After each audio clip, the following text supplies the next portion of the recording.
श्रद्धालुओं को भगदड़ के चलते अपनी जान गंवानी पड़ी। इसके लिए न सिर्फ जितने भी मृतक हैं उनके प्रति मैं अपनी पार्टी की तरफ से श्रद्धांजलि प्रकट करता हूं, बल्कि जितने भी घायल हैं उनके भी जल्द स्वस्थ होने की कामना करता हूं। यकीनन ये घटना दुखद है, जिस तरीके से इतनी भारी संख्या में, और मुझे लगता है शायद ये अपने में एक रिकॉर्ड ही होगा कि जिस संख्या में आज वहां पर लोग स्नान के लिए उपस्थित थे, ऐसे में कहां पे क्या चूक हुई, किस कारण से इतनी बड़ी घटना ये घटी। प्रधानमंत्री आदरणीय नरेंद्र मोदी जी स्वयं लगातार निरंतरता में उसकी मॉनिटरिंग कर रहे हैं। आज सुबह कैबिनेट की भी बैठक थी, उसमें भी उन्होंने इस चिंता को प्रकट किया। मुख्यमंत्री उत्तर प्रदेश के लगातार वो संपर्क में हैं। मुख्यमंत्री ने भी कई दौर बैठकों के किए। भविष्य में, क्योंकि अभी भी एक लंबा समय है कुंभ का, ये घटना ना घटे इस बात को तो सरकार हमारी सुनिश्चित कर ही रही है, बल्कि इससे कहां पे इसमें चूक हुई है या कैसे ये घटना घटी है, इसकी भी उचित जानकारी लेकर उचित कार्रवाई की जाएगी। राहुल गांधी समेत तमाम विपक्ष जो है कुव्यवस्था का आरोप सवाल खड़े कर रहे हैं, नाकों पर कुव्यवस्था थी। देखिए, मुझे लगता है जिस तरीके से इस बार इंतजाम किए गए, व्यवस्था की गई, लगातार राज्य सरकार ने इस बात को सुनिश्चित करने का कार्य किया। मुख्यमंत्री योगी आदित्यनाथ जी ने भी लगातार न सिर्फ कई बैठकें की, बल्कि कई दौरे भी प्रयागराज में किए। मंत्रिमंडल की बैठकें तक वहीं पर ही हाल फिलहाल के हफ्तों में आयोजित की गई और सुनिश्चित करने का प्रयास किया गया, क्योंकि ये अपेक्षित था कि इस बार एक अप्रत्याशित संख्या में लोग वहां पर उपस्थित होंगे। काफी समय तक व्यवस्था ठीक ठाक गई, पर कल रात जिस तरीके से एक अप्रत्याशित भीड़ प्रयागराज कुंभ में पहुंची वहां पर, अब ये जरूर, जैसा मैंने कहा कि ये जांच का विषय है कि कहां पे क्या व्यवस्था में कमी रही, उसको तो जरूर ठीक किया ही जाएगा, बल्कि दोषियों पर भी कार्रवाई की जाएगी। जो लोग इसमें राजनीति कर रहे हैं उनसे मैं ये आग्रह जरूर करूंगा कि ये राजनीति करने का कतई समय नहीं है। ये लोगों की आस्था से जुड़ा हुआ विषय है। श्रद्धालुओं ने जो वहां पर आए, जिन्होंने अपनी जान इसमें गंवाई, उनके प्रति संवेदना रखने का ये समय है।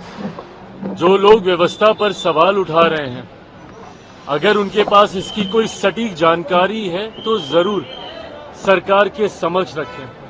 पर मुझे लगता है कि इस बार जितनी संभव व्यवस्था का प्रयास सरकार के द्वारा किया गया, उसमें सरकार ने इस बात को सुनिश्चित करने का कार्य किया कि कहीं कोई लापरवाही, कोई चूक नहीं हो।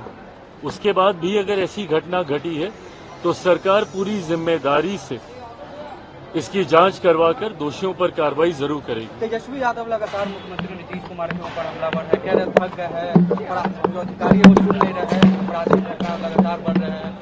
देखिए, दिक्कत ये है कि नेता प्रतिपक्ष मुख्यमंत्री जी पर लगातार निजी और व्यक्तिगत टिप्पणियां कर रहे हैं। उनको लेकर, उनके स्वास्थ्य को लेकर, थक गए हैं, उम्र हो गई है, इस तरीके की बातें, जिसका मैं कतई कभी भी पक्षधर मैं नहीं रहा हूं। आप नीति पर आप आरोप कीजिए, सरकार की कार्यशैली पर आपको आरोप लगाने हैं, ये वो राजनीतिक विषय हैं जिसके ऊपर हम लोग भी अपनी बातों को खुलकर रखने का काम करेंगे। नेता प्रतिपक्ष का पद एक जिम्मेदारी भरा पद होता है। ऐसे में उनसे अपेक्षा ये नहीं की जाती कि वो इस तरीके के व्यक्तिगत आरोप प्रत्यारोप मुख्यमंत्री जी और उनके पद पर या उनके व्यक्तित्व पर वो करें।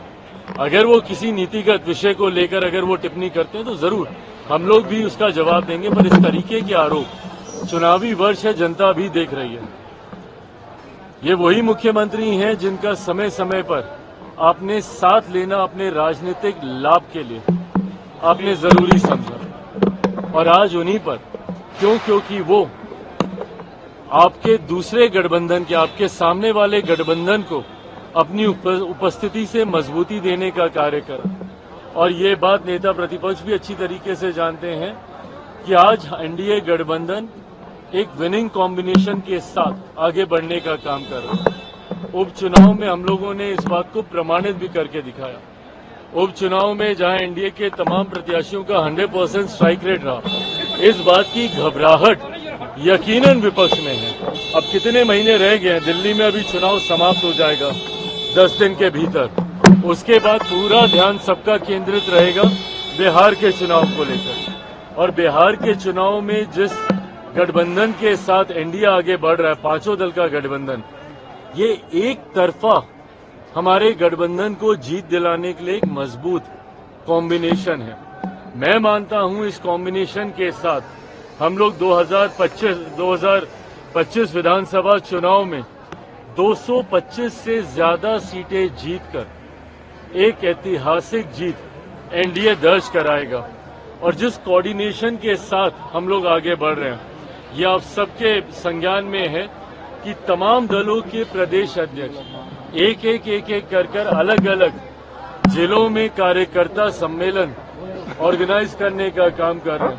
हमारे प्रदेश अध्यक्ष राजू तिवारी जी यहाँ पर मौजूद हैं, भाजपा के हों, जदयू के हों, कुशवाहा जी की पार्टी के हों, मांझी जी की पार्टी के हों, तमाम प्रदेश अध्यक्ष एक साथ अपने कार्यक्रम अलग अलग जिले में करने का कार्य कर रहे हैं। इसका लक्ष्य यही है कि ये गठबंधन को हम लोग बूथ स्तर तक लेकर जाएं, और इसका हम लोगों को रिजल्ट भी देखने को मिल रहा है।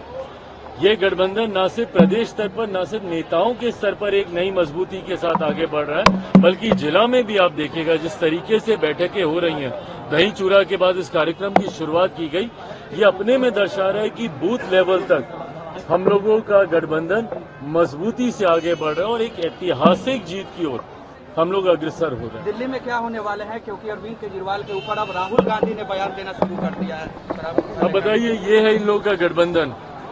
बिहार से ही शुरू किया था इन लोगों ने। इंडी अलायंस बड़ी बड़ी बातें ये लोग करते थे, और एक एक करके ताश के पत्तों की तरह ये गठबंधन टूटने लगा, एक एक करके तमाम घटक दल, क्योंकि महत्वाकांक्षी नेताओं का ये गठबंधन है।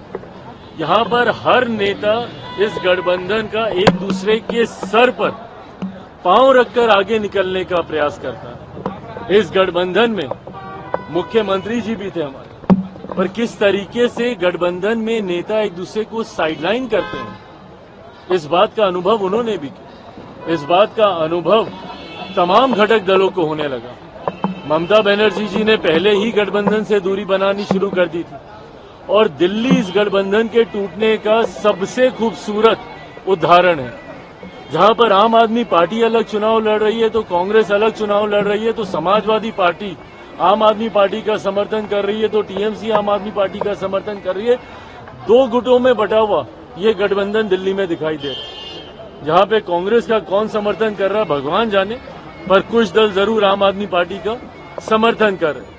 ऐसे में जब इस गठबंधन में इतनी दरारें अभी से देखने को मिल रही हैं, आने वाले दिनों में आप देखिएगा, और ये उदाहरण के साथ अब प्रमाणित भी हो रहा है, जिन जिन राज्यों में 2024 लोकसभा चुनाव के बाद इंडी अलायंस और उनके दलों के बीच एक उत्साह का माहौल था कि अब हम लोगों की वापसी होगी, अब विपक्ष हावी होगा, और धीरे धीरे मोदी सरकार कमजोर होती जा रही है। महाराष्ट्र में ये तमाम दल उत्साहित थे।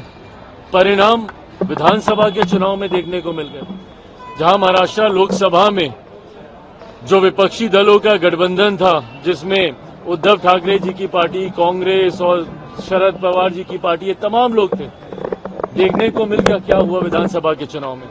हरियाणा में जहां कांग्रेस सोच रही थी कि इस बार एक ऐतिहासिक जीत, 60-70 सीटों तक ये लोग सोच रहे थे कि लोग जाएंगे, क्या हाल हुआ हरियाणा में।